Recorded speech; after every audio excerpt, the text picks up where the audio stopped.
जी सदेवा जी नमस्कार। ठीक हो? हाँ बढ़िया जी। या इसमें आपका क्या वर्षन है फिर आज जो ये मुख्यमंत्री को प्रधान ने शिकायत भेजी है आपके विरुद्ध?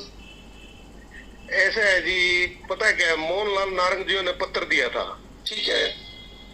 उन्होंने वो बोले फोटोकॉपी करानी है मेरे को दियो, मेज आपको पता है। तो आपकी डीएमसी पास नहीं पड़ी? चट्टू है मेरे साथ चलो। बोला पैसे कम ले, पानी पी के सो जा। तू अब आए मिनट जा। और अगर ये काम महीने तक या 4 दिन में या 10 दिन में ना हुआ तो आप तो क्या पेनल्टी हम देंगे भाई। क्या दोगे? आपको फ्री बंदे पकड़ेंगे। पैसे लिए कहाँ? पैसे दे ना दे, बाद में तेरा मैं जेल से दोगली बात क्यों कर रहे हैं? एक ही बात है, हम मांगे। फिर बात क्यों कर रहे हैं? मान रहे हैं तू? आपके बंदों का काम हो जाएगा। ठीक है, बंदे पकड़ देंगे। नहीं, मेरे नाम से पेमेंट लूंगा कोटेशन पे। मैं उसे जन पेमेंट भी कौन लेने की टाल कर दो, नकद दे दोगे? नकद दोगे? ठेकेदार से हम आपसे लेंगे।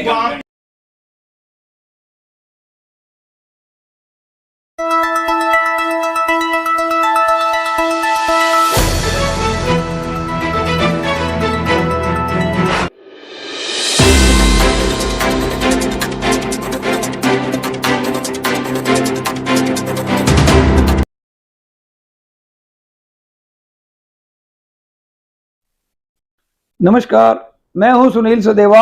आप देख रहे हैं हरियाणा जनादेश टाइम्स टीवी। 28 जून 2023 का दिन है।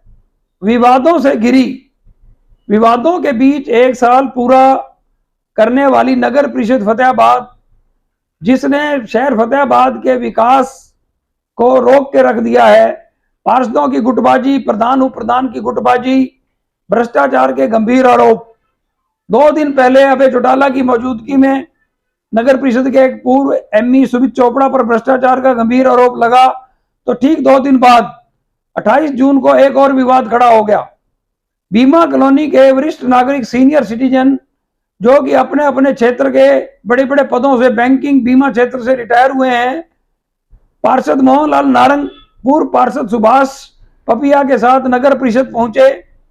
एक आवेदन उन्होंने अपने हाथ में ले रखा था, एक रिक्वेस्ट कि बंदरों का आतंक है, हमें निजात दिलाइए, महिलाएं बच्चे घायल हो रहे हैं। नगर परिषद प्रधान ने ईओ को उन लोगों की मौजूदगी में बुलाया और लेटर को मार्क करके कहा कि बंदरों की समस्या का तुरंत समाधान होना चाहिए। प्रत्यक्षदर्शी बताते हैं, पार्षद मोहनलाल नारंग बताते हैं, पूर्व पार्षद सुभाष पपिया बताते हैं कि ईओ ने प्रधान की कोई इज्जत नहीं की। वो लेटर मेज पर फेंक दिया और यह कहकर चले गए कि उन्होंने एक वीडियो कॉन्फ्रेंस में भाग लेना है। तो आइए इस सारे घटनाक्रम से संबंधित नगर परिषद में प्रधान की मौजूदगी में बैठे बीमा कॉलोनी के वरिष्ठ नागरिकों मोहनलाल नारंग, सुभाष पपिया का एक वीडियो दिखाते हैं आपको। मोहनलाल नारंग इस घटनाक्रम को लेकर क्या कहते हैं, यह सुनाते हैं। पूर्व पार्षद सुभाष पपिया इस घटनाक्रम को लेकर क्या कहते हैं, वह भी सुनिए। साथ ही जनादेश के संपादक सुनील सचदेवा ने मोबाइल पर ईओ ऋषिकेश चौधरी से बात की है, वो भी सुनाते हैं, वो अपने पक्ष में क्या कहते हैं। दूध का दूध, पानी का पानी। फिलहाल आप इस न्यूज को देखने के बाद कीजिए। कल की एक समीक्षा में मैं आपको बताऊंगा कि कसूरवार वास्तव में कौन है। आज आप दोनों पक्षों को देखिए और सुनिए।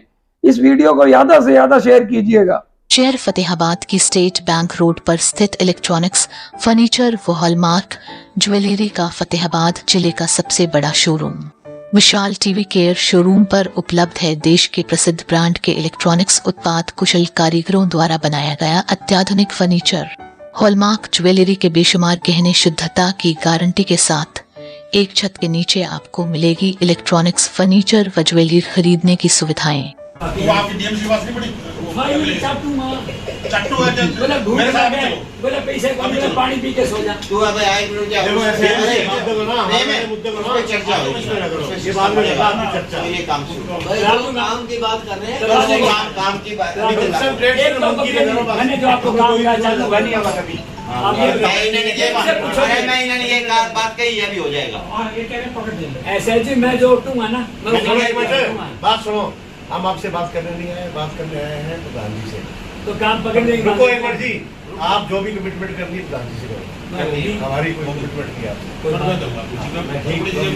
हमारा कुछ चाहे अपनी जेब से दे। क्या आपके बंदे पर विश्वास इससे बड़ी कोई हो सकेगा क्या एजेंसी इससे ऊपर गारंटी हो सकेगा यार।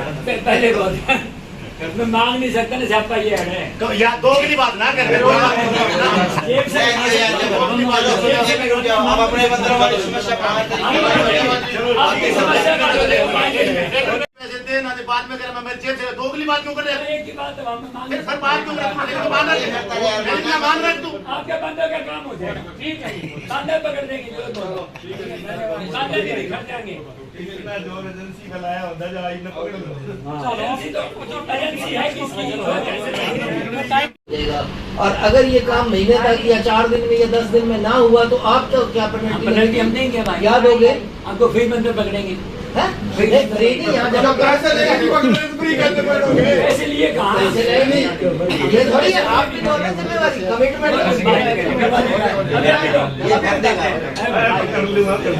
कितने दिन में आप बता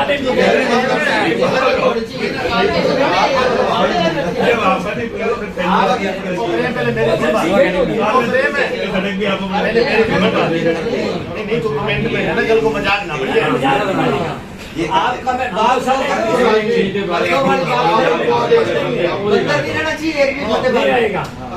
प्रधान जी वो आदेश करो जी आप इनको नहीं मेरे नाम से पेमेंट लूंगा कोटेशन पे। मैं उस एजेंसी के पेमेंट भी कौन लेने की टाल कर दो नकद दे दोगे नकद दोगे ठेकेदार से दो हम आपसे लेंगे वो आपकी जिम्मेवारी है उसकी पेमेंट होना आप दोगे। 2 दिन में काम खत्म हो जाएगा। अच्छा किसी सवाल है कमेंट करके चले जाएंगे। एक मिनट अरे इनको भाई बात तो सुन लो हमारी। आप ही बोलते रहोगे तो और कोई बोलेगा। 2150 रुपए के हिसाब से पेमेंट लूंगा। बोलने तो दो। हाँ यार मैं भी कुछ कह रहा हूँ मेरी बात सुन लो फिर आप बोलते ही रहना। आप ये देखो जितनी देर आपने बोला है ना मेरे ख्याल और किसी ने नहीं बोला और 10 गुना बोल दिया। हम ये कह रहे हैं आप कह रहे हैं। देखो ये जो बंदरों का इशू है ये पिछले 7-8 महीने से चल रहा है और लगातार हमारे जो वार्ड नंबर 12 के लोग हैं और भी शहर के लोग 2-3 बार जब मैंने मैसेज करा व्हाट्सएप पे लोग आते हैं वहाँ पर मिले अधिकारियों को तो बड़ी मुश्किल से इसका टेंडर हुआ था वाइल्ड लाइफ वालों से परमिशन लेकर। टेंडर हुए भी आज 4 महीने लगभग होने वाले हैं और बंदर कुछ पकड़े गए 80-85 लेकिन हमारे वार्ड के बंदर नहीं पकड़े गए। 20-25 वार्ड नंबर 12 में काफी बंदर हैं तो लोग नेचुरली है जब बंदर नहीं पकड़े गए तो यहाँ हादसे बहुत होते हैं। ऐसी कोई गली नहीं है हमारे वार्ड की जिसमें बंदर ने काट ना खाया हो। काफी लोग इंजर्ड हो गए 25-30 लोग बच्चे हैं बुजुर्ग हैं नौजवान हैं और अब तो ये हालात हो गई है कि औरतें जो पहले चेयर डाल के बाहर बैठा करती बंद कर दिया। तो पिछले हफ्ते रमेश जी है गिलोत्रा उनकी मिसेज को बंदर ऐसे एकदम टूट के पड़े जब तो वो भागी तो उसको माथे पे चोट लग गई। गली नंबर 5 में नरेश सरदाना है उनको एक बंदरों ने काट खाया वो टीके लगवा रहा है। इस तरह ही बीमा कॉलोनी में चौधरी कॉलोनी में और रचिया कॉलोनी में लोग बंदरों ने काट खाया और बड़ी गंभीर समस्या है। इसी मसले को लेके आज हम मिलने गए थे सवेरे। अब ईओ के पास गए हम पहले ईओ के पास गए क्योंकि उस टाइम प्रधान जी नहीं आए थे ऑफिस में और इस बाबत मैंने रात को ही मैसेज डाल दिया था व्हाट्सएप ग्रुप में मोहल्ले के सवेरे हम मिलेंगे और पार्षदों को भी डाल दिया था। बाद में पार्षद भी 7-8 बाद में आ गए थे लेकिन जब हम ईओ को मिले हम तो उन्होंने कहा नहीं हम टेंडर दोबारा लगा लेते हैं अगर वो नहीं पकड़ता। हमने कहा भी टेंडर लगाने का क्या फायदा 3 महीने और बीत जाएंगे इस तरह तो प्रक्रिया लंबी है डिपार्टमेंट की। तो फिर वो सीएसआई को बुलाया सीएसआई कहता चलो मैं बात करता हूँ। हम फिर इधर आ गए प्रधान के कमरे में सीएसआई हमारे साथ था बातचीत करी हमने। उसने भी चलो एक जो मंकी कैचर्स हैं उन्होंने बातचीत करी अपने प्रयास उन्होंने करे लेकिन यही तय हुआ कि 3 या 5 जुलाई तक अगर वो पकड़ने आ जाते हैं बंदर कैचर जो मंकी कैचर्स हैं तो ठीक है। अदरवाइज जो है हमने वहाँ ऐलान कर दिया कि हम धरना लगाएंगे यहाँ 5 तारीख के बाद में। यहाँ महिलाएं भी आएंगी और जो हमारे और साथी हैं हमारे नागरिक हैं हमारे वार्ड के वो सारे यहाँ धरना देंगे। इतने हम निकल रहे थे प्रधान जी आ गए तो हमने कहा चलो प्रधान जी से बात कर लेते हैं। तो प्रधान जी ने ईओ को बुला लिया ईओ को बुला लिया एप्लीकेशन वो अपनी उन्होंने मार्क कर दी ईओ के नाम जो आप लोगों ने वार्ड की तरफ से एप्लीकेशन लिख रखी हाँ वो हमारे हाथ में ही थी अभी। ठीक है तो वो प्रधान जी को हमने दे दी अंदर बैठे तो प्रधान जी ने ईओ को बुलाया, ईओ को दे दी। तो ईओ ने अपना जो 2-3 मिनट वहाँ बैठे, ये तो मैंने कहा एक बार एप्लीकेशन वापस देना, एक बार थोड़ा इसको हम अपना फोटो सेट करवा लेते हैं। तो मैं एक कोने में बैठा था राइट हैंड में, तो वो लेफ्ट हैंड में बैठे थे। तो उन्होंने ऐसे जो है ना, ऐसे जिसको आप फेंकना कह सकते हैं या देना कह सकते हैं, कुछ भी सकते हैं, उनका जो स्टाइल था देने का, मतलब एक वो ऑकवर्ड सा स्टाइल लगा सभी को। एक प्रधान के अधीन ही कर्मचारी होता है। हाँ जी, हाँ जी, अधिकारी, तो मतलब उसका सिस्टम ठीक नहीं था जिस सिस्टम में। हाँ, मैं यही कह रहा हूँ कि उन्होंने जो जिस स्टाइल से दिया ना, तो जो सामने वाले बैठे थे उन्होंने, शायद मैं एकदम रिएक्ट करता, उन्होंने पहले रिएक्ट कर दिया। उनको बुरा लगा, ये उनको बुरा लगा। उन्होंने कहा ये क्या कर रहे हो, हमारी एप्लीकेशन को इस तरह फेंक रहे हो, जिस तरह प्रधान की बेइज्जती है। ठीक है, तो वो प्रधान भी नेचुरली है, प्रधान होते हैं। तो मेरा इसमें ये कहना है कि हर ऑफिस वहाँ पर उसके बाद ईओ मौजूद रहे? नहीं, ये उसी टाइम चले गए वहां से देखे ना। तो ये कहने लगे मेरे को मीटिंग में जाना है, मैं जा रहा हूँ एक मीटिंग बीच में छोड़, कोई बातचीत का सिरा नहीं निकला? नहीं, बातचीत का समाधान नहीं हुआ, अभी बातचीत चल ही रही थी, अभी उसका सोल्यूशन कोई नहीं निकला था उसका, और बीच में चले गए। तो मेरा इसमें ये कहना है कि एक हर एक ऑफिस का एक डेकोरम होता है। यहाँ एक इलेक्टेड लोग हैं, नगर परिषद है, लोगों ने विश्वास करके चुन के भेजा है अपने कामों के लिए, और जो भी परिषद है, पार्षद है, उनको कामों के लिए आना पड़ता है। और मेरे को भी कभी सफाई का मामला हो, कभी पानी निकासी का मामला हो, कभी बंदरों का हो, तो लगातार मैं जाता हूँ। मोहल्ले के लोग भी साथ मेरे चलते हैं, हम समस्या का समाधान निकलवाते हैं।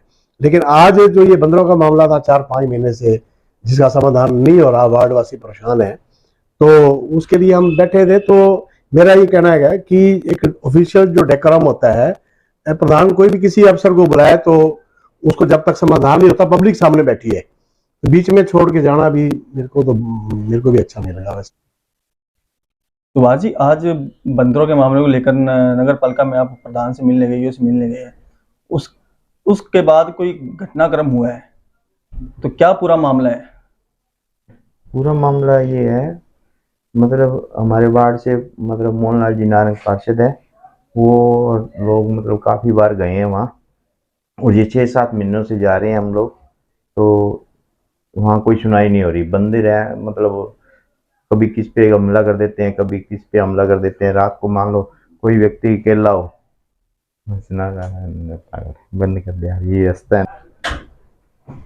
तो आज मतलब फिर ये लोग हमारे वार्ड से लोग गए तो मोहनलाल जी के साथ, तो फिर मेरे पास भी फ़ोन आया, मैं भी गया, तो हमने वहाँ सबसे बात करी भी हमारी ये समस्या हल क्यों नहीं हो रही। काफ़ी दिनों से हमारे लोग आ रहे हैं, और मतलब हमारे को 24 घंटे ये डर रहता है भी बंदर किसी मतलब अकेले बच्चे या बुजुर्ग को देख के हमला ना कर दे। तो मतलब इस तरह की बातें चल रही है। प्रधान जी को बुलाया तो कोई ज़्यादा मतलब सीरियसली नहीं लिया गया वहाँ।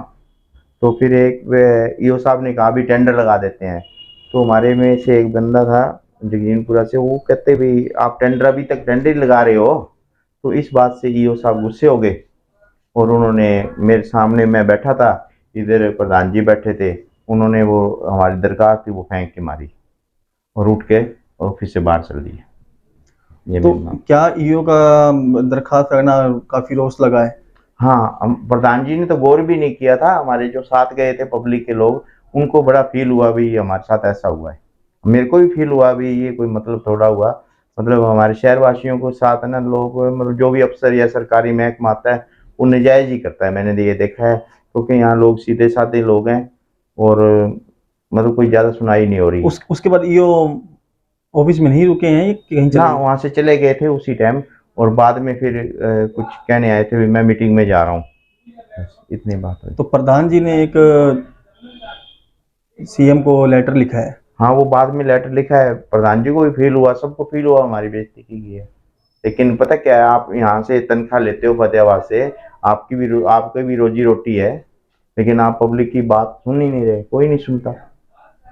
तो ऐसा हुआ है कि प्रधान नरम स्वभाव के, तो अधिकारी बेलगाम होगी। हाँ बिल्कुल, प्रधान जी को तो कुछ पता ही नहीं होता, न प्रधान जी को ये पता होता कि ये सच है। मैंने आज देखा लोग ये बता रहे थे उसकी पेमेंट कर दी है, प्रधान जी को पता ही नहीं होता ये सच है, क्योंकि प्रधान सीधा आदमी है। और वैसे मैं बताता हूँ, मैं चुनाव में भी उनके खिलाफ था, लेकिन मेरी उनके साथ ज़्यादा संबंध भी नहीं है। लेकिन मैंने आज फील किया भी प्रधान जी के साथ नाजायज हो रही है। तो नगर पालिका। हेलो, नमस्कार जी। हाँ जी सदेवा जी, नमस्कार। ठीक हो? हाँ बढ़िया जी। या इसमें आपका क्या वर्षन है फिर आज जो ये मुख्यमंत्री को प्रधान ने शिकायत भेजी है आपके विरुद्ध? ऐसा है जी, पता है क्या, मोहनलाल नारंग जी ने पत्र दिया था। ठीक है। उन्होंने वो बोले फोटोकॉपी करानी है, मेरे को दियो। मेज आपको पता है कितनी लंबी है, मैंने उनकी तरफ ही वो दे दिया यूं, यानी कि फोल्ड कर रखा था, उनकी तरफ फेंक दिया, ये लगाओ। ठीक है। हाँ, तो उन्होंने उठा लिया। मैं बोला मैं ही करा देता हूँ फोटोकॉपी, मैं मेरे को ही दे दो। ठीक है। तो एक बंदा कोई था, मैं नहीं जानता कौन था, बोला जी ये पत्र फेंक दिया प्रधान के पास, ये वो इस तरह की बातचीत होगी। अच्छा अच्छा। उनका तो कोई मामला ही नहीं है। उन्होंने, मैं तो फिर कुदरती क्या था कि मीटिंग थी, मैं भी इसी में आ गया। मेरे को तो बाद में पता लगे कि बोला इस तरह बोला यूं कह लेटर लिखने लग रहे। माँ भैया ऐसा है, उनका कोई लेना देना नहीं। मोहनलाल नारंग जी ने लेटर मांगा, मैंने उनको दिया। लेने वाले वो, देने वाला मैं। अच्छा, उनका तो मैटर ही नहीं है। वो थोड़ा दूर हो गए होंगे आपने और आगे ऐसे सरकार आपने देखी है, मैं उस स्कोर पे बैठा था, वो उस स्कोर पे बैठे थे। ठीक है। हाँ, बल्कि मोहनलाल नारंग जी से पूछ लो, वो वहीं थे और सारे पत्रकार भी वहीं थे। बल्कि 4-5 पत्रकार आए हुए थे। मैं बोला यार चाय पीते हैं, मैं मीटिंग में जाना, 10 मिनट रहेगी। ठीक है। तो मैं चाय बोल लिए थी, इतने वो बोले कि वो बोला प्रधान जी बुला रहे हैं एक बार। अच्छा अच्छा। बोला कोई लेटर है, वो मोहनलाल नारंग जी ले रहे हैं। हाँ, वो कोई मेरे ख्याल बंदरों के लिए दीमा कॉलोनी वाले गए हुए थे वहाँ। हाँ, वही लेटर था। मैंने मुकेश को कह दिया, मुकेश बोला जी बंदे आ जाएंगे कल या परसों में। बोला मोहनलाल नारंग जी से बात होगी। मैं चलो ठीक है भाई, समस्या का समाधान हो गया। मैं चलो ठीक है, अच्छी बात है। फिर शिकायत क्यों कर दी प्रधान ने? पता नहीं जी, मेरे को इसके पीछे क्या वो है, मेरे को तो पता नहीं। मेरी तो ऐसी कोई बात इंटेंशन नहीं और नहीं। अच्छा अच्छा। हाँ, उसके बाद क्या था कि मैं मीटिंग में आ गया। अभी स्थिति आज 12:30 बजे से अभी लंबी चली, बल्कि अभी निकले हूँ। ठीक है ठीक है। और बीच में बाद में देखा ये खबर सी आ रही है, अपना आप ही बयान भी लिखने लग रहे, क्योंकि विनोद भी वही था। ठीक है जी। अपना जागरण वाला और अपना मुकेश खुराना भी वही था। अच्छा। तो बोला जी, बल्कि वो बोले चाय आ गई जी। बोले मैं बोला यार एक बार ले लूं, मैं इसकी फोटोकॉपी करा के दे दूं। मैं फोटोकॉपी तक करा के दे के आया उनको, मोहनलाल जी को। ठीक है ठीक है। हाँ, फिर करते हैं। बाकी अपना ऐसा आपको पता ही है जी, अपन ना तो बोलने के अपने आप किसी को गलत बोलने की आदत, वही तो ना। अब मेरी आदत ही नहीं है जी। मैं एक बात बताऊं, मैं तो आम आदमी को नहीं गलत बोलता, तो इनको तो क्यों बोलूंगा? ठीक बात है। ये तो पार्टी हो गई। वैसे वो किसी के वैसे ही नहीं बोलना चाहिए गलत, तो अकेले में भी नहीं बोलना चाहिए। जो मेन मान लिया बंदा है कोई भी,